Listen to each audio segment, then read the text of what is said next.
Pioneers, oh pioneers, Walt Whitman wrote, we take up the task eternal, and the burden, and the lesson. How well the poet understood pioneers and what we owe them. Today, the National Association for Bilingual Education honors 10 pioneers of Texas.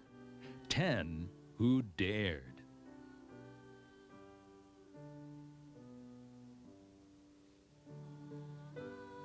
Dr. Joe J. Bernal, former Texas State Representative, Texas Senator, and principal of Emma Fry Elementary School. Dr. Blandina Cardenas, Director of Center for Values, Achievement, and Community in Education at Southwest Texas State University, former Commissioner of U.S. Commission on Civil Rights, educator. Dr. Jose Cardenas, Founder and Director Emeritus of the Intercultural Development Research Association, former Superintendent of the Edgewood School District in San Antonio. Angel Noé Gonzalez, Director for Bilingual Programs, Dallas, Houston, Oakland School Districts, Branch Chief, Office of Bilingual Education, former Superintendent of Schools, Crystal City, Texas. Dr. Josue Gonzalez, Professor, Columbia University, former Director of OBEMLA. Dr. Elisa de Leon Gutierrez, Director of the Division of Bilingual Education, Texas Education Agency, former bilingual teacher. Dr. Alvar A. Peña, First Director of Title VII Bilingual Education Program, Director of the Division of Bicultural Bilingual Studies, University of Texas at San Antonio, founder and first president of NABE. Carlos F. Truan, Senator of the State of Texas, author, Texas Bilingual Education Act. Ralph W. Yarborough, former U.S. Senator, author, Bilingual Education Act. Dr. Gloria Rodriguez Zamora, developer of bilingual curricula for early childhood, former president, NABE.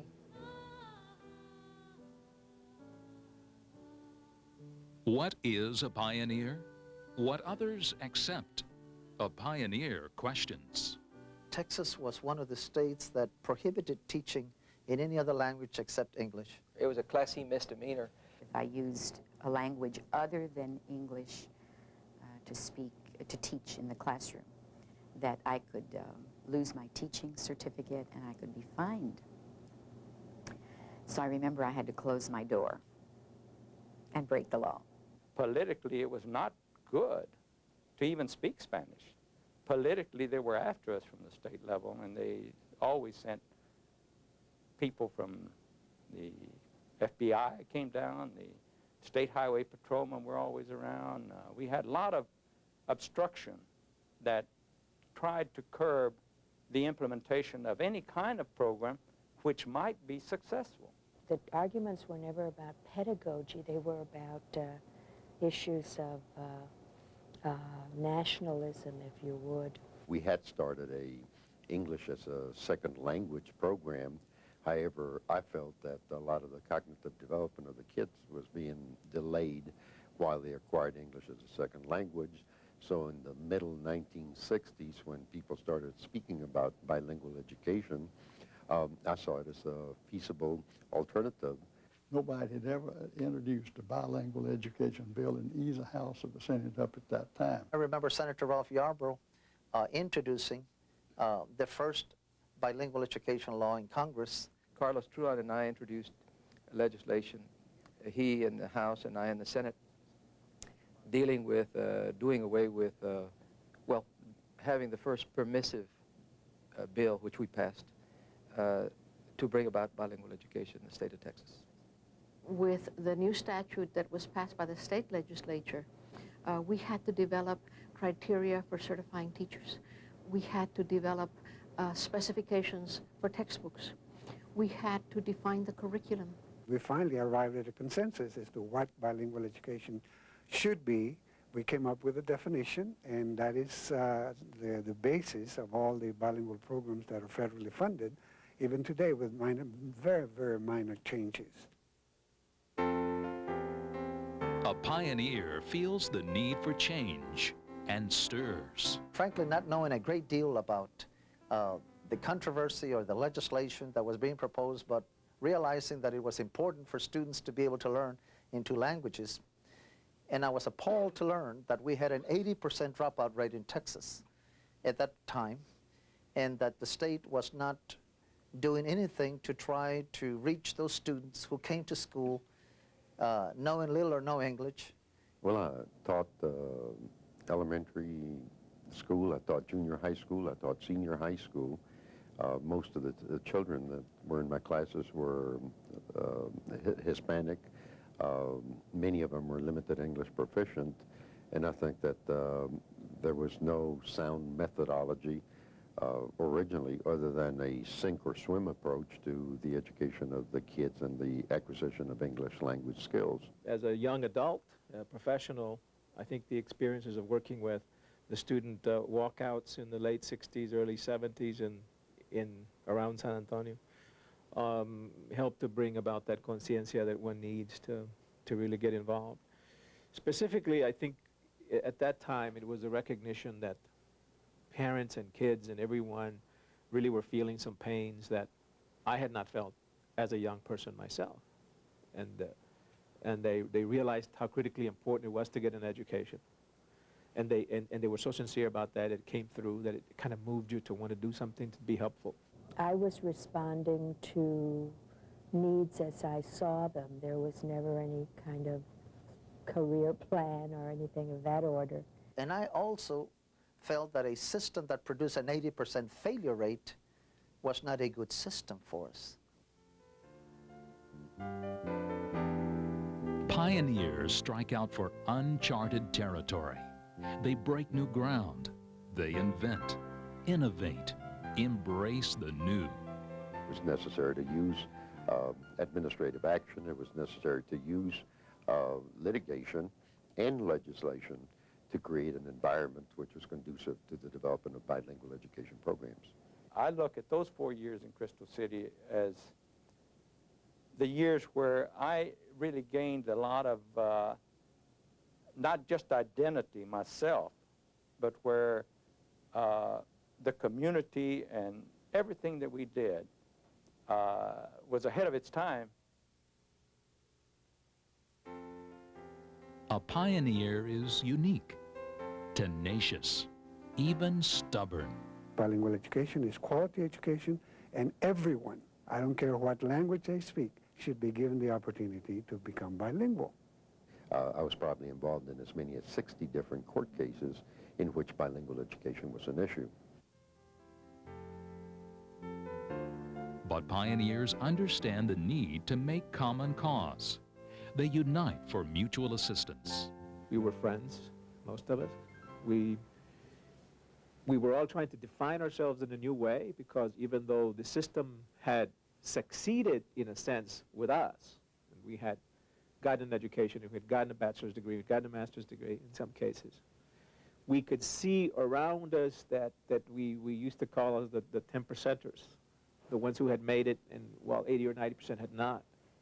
And we used to talk about the fact that was a pretty bad batting average, and what did we need to do better. So it was a continuous dialogue between people who had those concerns about how do we do it better.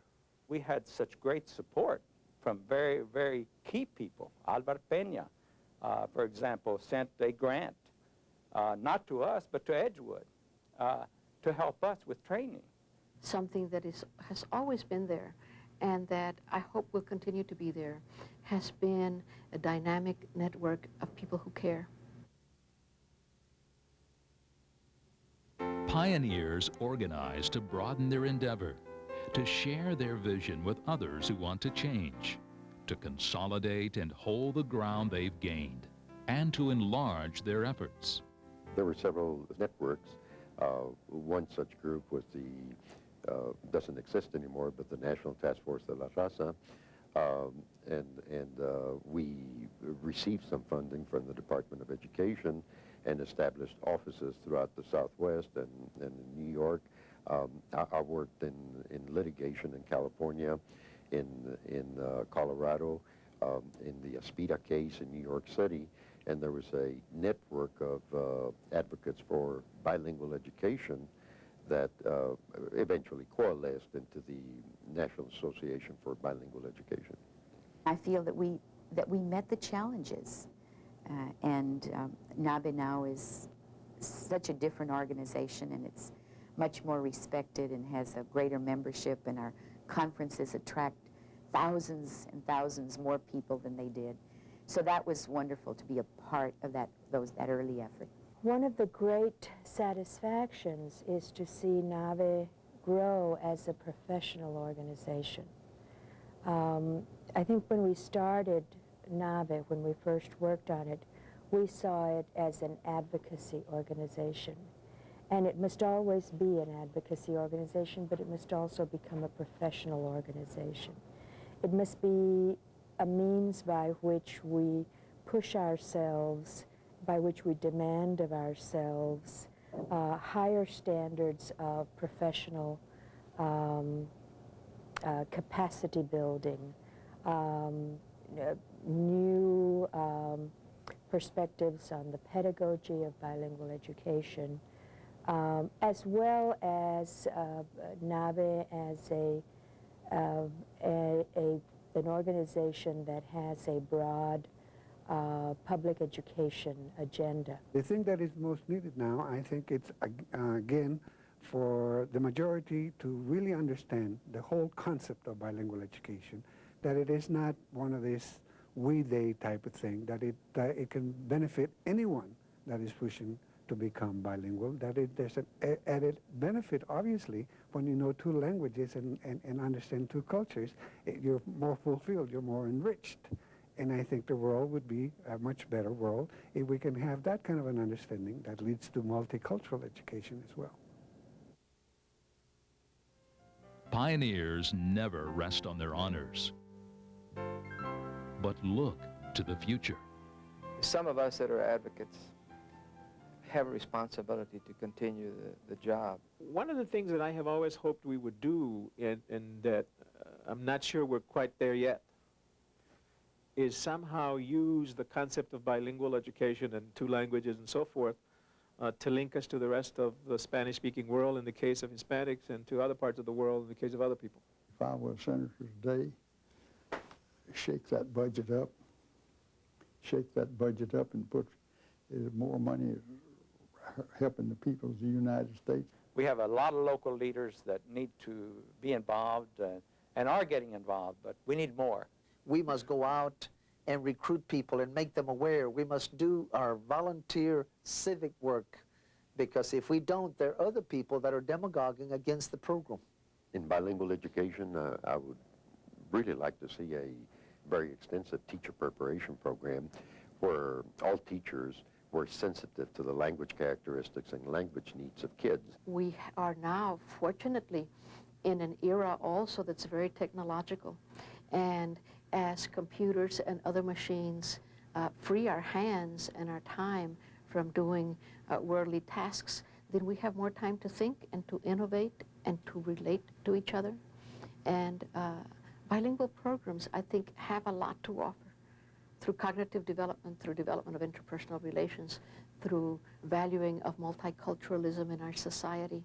Whether it's in higher education or in elementary and secondary education, taking bilingual education and removing it as a fringe or as a marginal activity and taking it to the core of the institution and having it frame and shape the institution.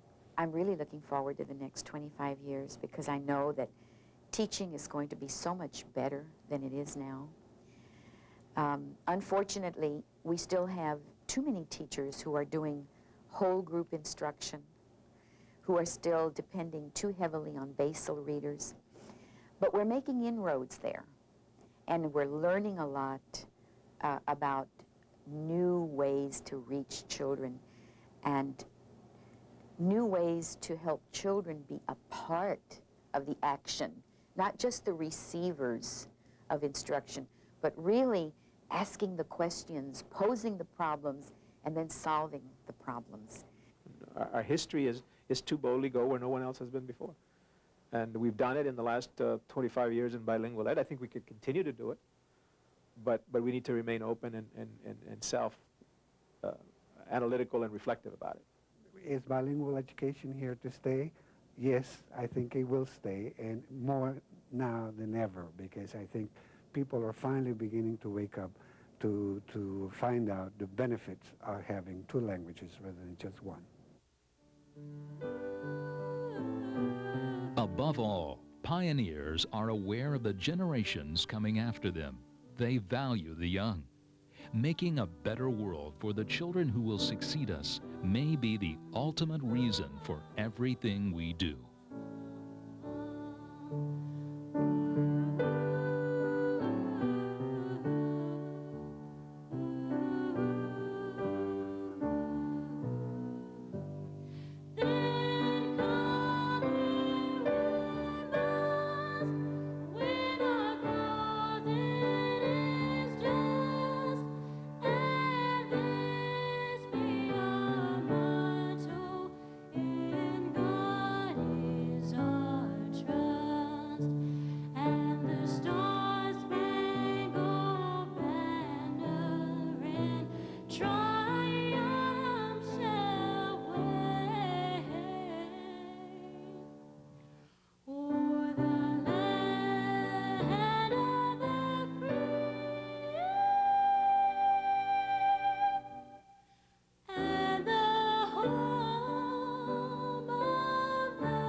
We salute you, pioneers.